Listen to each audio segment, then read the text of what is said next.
baha beeka malee akka itti galu hin beeku akkuma kana kunoo biyya sheerrallee baatee dhuftee iddoo itti hojjettu irraa ammoo godaantee biyya biraatitti lubbuu ishee darbuun kuni hagam takka garaa nama nyaata hagam takka godaanni sana namatti ta'a jireenya bara baraatitti warra ishee keessa kuni waan hin banneedha jechuudha kanaaf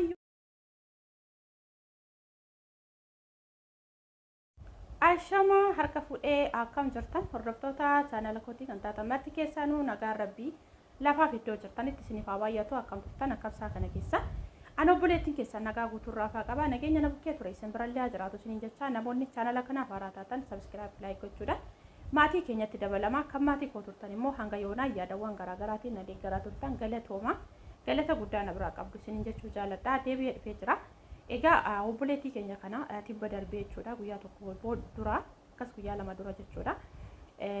mucayyoon kun duutee jirti jedha gariin kun immoo hin duune jechaa turan jechuudha sa'aatii sanatti maalan jedhe beektanii osoo rabbi dhugaa godhee jiru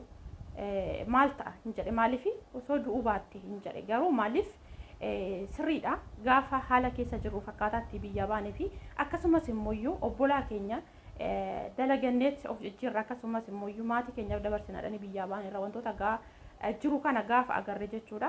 osoo duuti namoota akkasiitiif maluu baate jettanii keessa keessanitti yaaddu jechuudha haa ta'u malee guyyaan tokko immoo guyyaa hir'uun jirti guyyaa seedhanitti qabdee nama kennitu jechuudha wanti hundumtuu sababa qaba malee sin ta'u haa ta'u malee immoo waaqayyoon biratti namni sin immoo yeroo tokko of eeggannoo gochuun barbaachisaadha of eeganiif of baasaniif parsantii dhibbaan dhibbatti of eeganiif of baasanii osoo hin taane kan nama eegu rabbiidha hundarra garuu jechuudha haa ta'u malee immoo hoggaa du'a akka kanatti jechuudha maaliif jireenyaaf yookaas immoo jireenya mo'achuuf jireenya ishee jijjiiruuf jecha biyyaa baatee har'a akka kanatti iddoo itti hojjechaa turterraayyuu immoo godaantee biyya biraatitti gaafa lubbuu ishee akka kanatti darbu jechuudha dhugaan isiniin jedha maal ta'a odoo jireenyumti biyya harabaa yookaas immoo walumaa galatti kallattiin namni biyya addaatirra faffaca'ee hojjetu kun osoo cufaa ta'e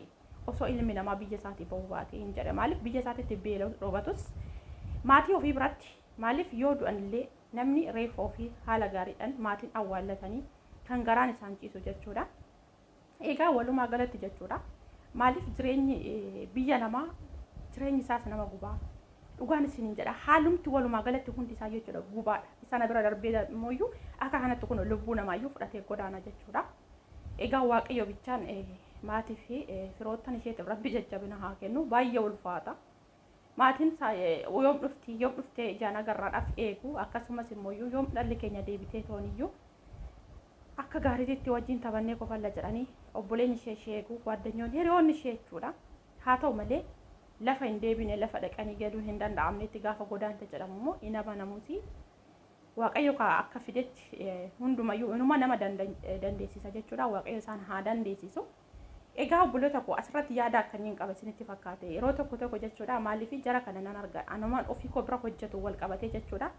lafa hin taa'anii gizee ijoolleen baratan kan isaan qeetti yookaas immoo naannawaa mana isaaniitti argaman jechuudha isumayyuu immoo tokko kan sa'aatuma sanayyuu tasaafaru jiru yeroo hundumaa waggaatti jarrumti nani bira jiru kun osoo hin tasaafarin turanii hin beekan jechuudha eenyuma kanallee dhiyoo kanallee tasaafaranii kaleessa moo dheengadda kan isaan galan jechuudha yeroo baay'ee miilli isaanii lafan qabu as deemna achi deemna jedhu ani garuu namoonni tokko immoo yaada isaanii gaafa nu badhu jechuudha ijoolluma keenya kana osoo gizee tasaafaran waliin deemnee tasaafarree biyya laalle osoo nu fidatanii deemanii kan jedhan baay'ee isaaniitti jira jechuudha garuu ta'uu hin qabu wanta akkasiisu maaliif dhugaan isiniin jedhaani maaliif lubbuun waaqayyoodha kan uume bakka rabbiin jedhatte malee hin baatu jedhama haa ta'u malee immoo garuu dhugaan isiniin jedha duuti bakka teessanitti yoo dhufte qaama fayyaa akka kanatti akka uumamtanitti yoo duutan maatiin keessanillee reeffa keessan waliigalatti fayyaa keessanii argatee fidee isin awwaallata jechuudha lafa kamittuu waan nama mudatu hin beekan garuu osoo deemuu baatanii isaa wajjin ani dhugaan isiniin jedha yeroo meeqatama mormumti koona jette yookaan biyya biraa ayyariidhaan kan bararanii mitiitii jechuudha asuma keessa makiinadhaan isaan faana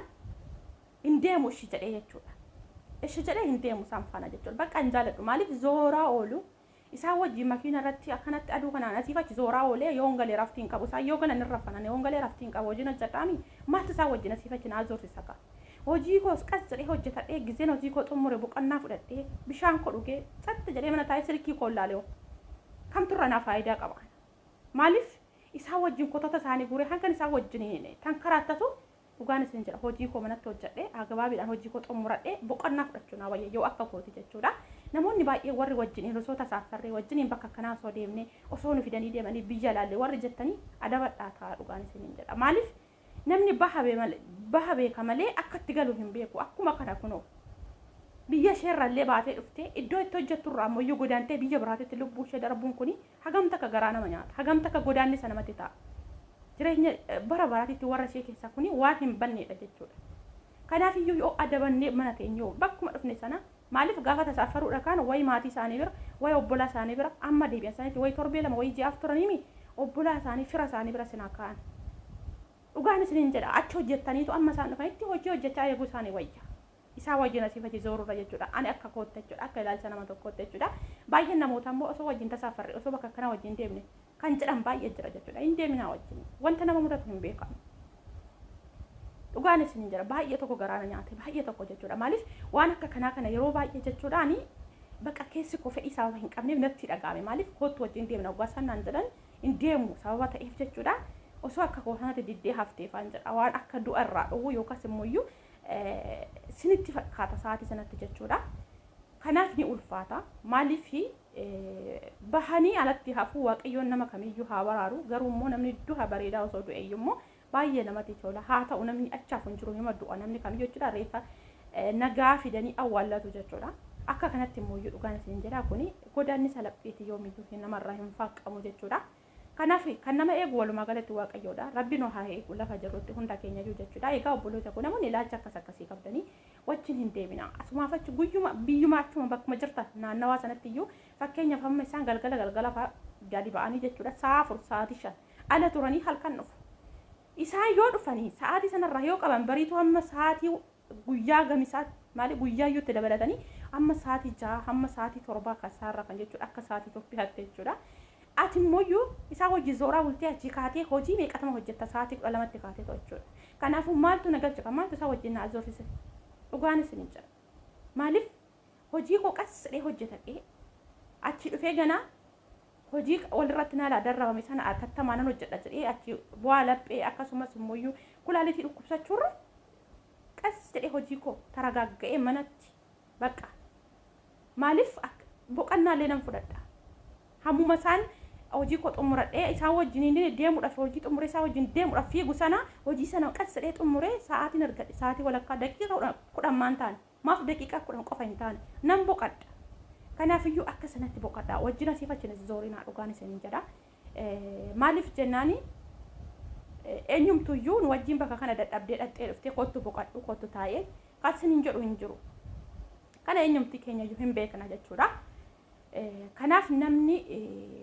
waaqa caalaa ofiin eegu garuu waaqa biratti immoo hamma danda'amaa ta'e bakka isin hin ilaallannesim jettanii hin deebinaa isaan duukaa. Yoo jalqaba fuula itti gootanii wajjin deemuu barsiistanii walakkaa geessanii diduu hin dandeessan dhugaan isin jedha. An garuu jalqabumarraa qabee isaan faana hin deemu. Asuma mana haadha ishee torbee qidaamee gisee isheen naqxoo jira giseen barbaade naqa giseen barbaanne immoo hin naqu isayyoo gisee mucayyoon achi hojjettu sababa Itoophiyaawii taateef giseen ishee dubbisuu barbaade gisee isheen kootu jettee sirri na caqiqqaxxee bakka maaliif kootu jettee isheen cannaqamtee ni dhaqa. Bakka jira miti namni walitti fi hafuura walitti baafachuu waan tokko yaada wal jijjiiruudhaaf jechuudha. Sanaaf darbee ji'a keessatti al tokko yoo naqeen naqu hin deemu wajjiniin. Maaliif isaan bakki isaan zooran bakki isaan hin ga'in hin jiru miilli isaanii lafa hin qabu zooraa oolanii achi oolanii galgalumayyuu immoo zooraati kan isaan bulan jechuudha asiifach jechuudha. Kanaaf maaltu na cannaqee isaa wajjin zoorare. Kanaaf iyyuu walumaa galatti jechuudha waaqa biratti namni of eeguun barbaachisaadha. Fakkeenyawwan garaagaraa gaafa isin bukkeettis ta'e gaafa isin irra halaala jiruttis ta'e gaafa ta'u kana irraa baradhaa namoonni ilaalcha akkasii qabdanii wajjin hin sochaayinaa isaa wajjin hin deeminaa taa iddoo tokko. Maaliif dhugaan isin hin jedhaan waanuma takkicha keessatti jechuudha bakka waan hundumtuu hafee maallaqnis hafee wanti hundumtuu hafee harka fayyaa miila fayyaa yoo deebitanii haadha keessanii wal agartan haati keessan eessa maallaqamee irraa fidde isin hin jettu fayyaa keessan barbaaddi akka biraa baata sanatti isin argachuu barbaaddi sababa ta'eef jechuudha. Kanaaf iyyuu wantoota akkasiitirraa of qusadha. Sana biratti waaqayyoon nama eega waaqa biratti immoo namni of eeguun barbaachisaadha. Baay'ee ulfaata dhugaan isin jedha maaliif dhamaanii jechuudha gubatanii halkanii guyyaa gubatanii gubaansa akka ibiddaatti nama gubuqana. kana keessa gubatanii osoo guyyaa tokko boqonnaan argatiin deebi'anii akka hatta biddaa boba'uu jechuun waaqayyo namaa oolchu waaqayyo namaa baraaru dhugaan isin jedha baay'ee tokko ulfaata jechuudha baay'ee laphee nama cabsa egaa obboloota koo namni nama ta'eetuma jechuudha ilaalchisaa garaagaraa kanaaf ani akka ilaalcha kootti akka ilaalcha nama tokkootitti kan inni dubbadhe jechuudha ilaalchi namni qabu isa kanaan isin jedha obboloota koo wajjin sosochaayinaa iddoodha iddootti isaa wajjiniin in sochaayinaadha iddoodhuma deemtaniif sana taa'aa hojjedha yoo fagaatanii kan gar malee fagaatanii ji'a tokko torbee lama torbee sadii ta'an immoo maatii isaanii yookaan firoottan isaanii bira sana ka'anii achi taa'anii hojjedha duuti kan waaqayyoon jedhe sumattuu iyyuu nafu garuu immoo gizee tokko guyyaa hir'uun jira guyyaa seexanni itti qabee isin dabarsiisin kennu jechuudha saatii sana garuu kadhannaadhaan waaqayyo wajjiniin of eeganii baasuun inuma jira kanaaf iyyuu waaqayyo nu haa eegu hunda keenya jechuudha akka baanetti rabbi urfatti nu hambisini inni duraaf duuba keenyan nu eegee tiksee fayyaadhaan biyya keenyatti nu hagachuu nama kamiyyuu jechuudha ilma namaa kan jedhame kamiyyuu sana foon uffatu nama kamiifiyyuu adagaa akkana rabbiin isaan hin qaqqabsiisini waaqayyo isaan abaraaru of eeguun barbaachisaadha of eegaadha of eeggannoo godhaadha maaliif wanti hundumtuyyuu gaafa fayyaa keessanii gara biyya keessanii galtan wanta kamiyyuu bakka garaa keessanii lafa yaaddaan ga'uu ni dandeessanii waan barbaaddan galtanii biyya keessanitti daawwachuu boqonnaa fudhachuu ni dandeessan jechuudha biyyi keenyayyuu sababa waliigaltee hin qabne yookaan sababa namni ishee waliigaltee hin qabneef maleeyyuu biyya kamii olittiyyu biyyi keenya hin caala jechuudha keessattuu biyyi keenya gadi baatanii qilleensa uumamaatiin bo'iraftii fudhatanii jechuudha akka kanatti gadi baatanii asitti ibidda yookaas immoo namni intini malee kan hin jiraanne jechuudha biyyoota Itoophiyaadhaan ala ta'an qofa malee Itoophiyaan qilleensa waaqayyoon uumee kan eebbifamtee jiraattudha jechuudha kanaaf biyya kamiyyuu ni caalti xiqqoo sababa nageenya hin jirre kanaaf nama yaaddessa haalli biyya keenya malee sanas immoo waaqayyo guyyaa qaba hunduma kamiyyuu jechuudha guyyaa tokko nageenya bu'ee qaama fayyaa harka fayyaa miila fayyaa gara biyya keessanitti galtanii toyyuu boqonnaa gaarii fudhattanii kan rabbiif galata galchitan tamaskeen kan jettan ni dhufa sababa ta'eef kanaaf san biratti immoo of jabeessanii of eeguun barbaachisaadha waaqa biratti jechuudha kanaaf waaqayyoon akka baanetti turfatu nu hambisini nagaan gara biyya keenyatti nu agalchu hunduma keenya yoo tiksee rabbi nagaan maatii keenya walloo agarsiisuun isiniin jedha obboloota koo egaa namoonni ilaalcha akkasii qabdan irraa of eeggataadha in deddeemina asiifachiisaan faana isiniin jedha akka nama tokko akka ilaalcha nama tokkootti irra deddeebi'ee wanti isiniin jedhu isa kanaadha yoon dogongore lafa dogongora kootti natti himaa nan sirreeffadha akkasumas immoo yaada kanaan adda ta'e qabdan taanaan koomentii jala naa kaa'aa yaada keessanillee nin fudhaa namni walirraa barata sababa ta'eef jechuudha egaa haasaa isinitti dheeressuu nagaan naaf turaadha obboleettii keenya immoo waaqayyo lubbuu ishee haa maaru maatii firoottan isheetiif rabbi jajjabina haa kennu wanti biraa wanti jedhamu sababa hin jirreef jechuudha ni ulfaata waaqayyo haa qallachuuf maatii isheetiif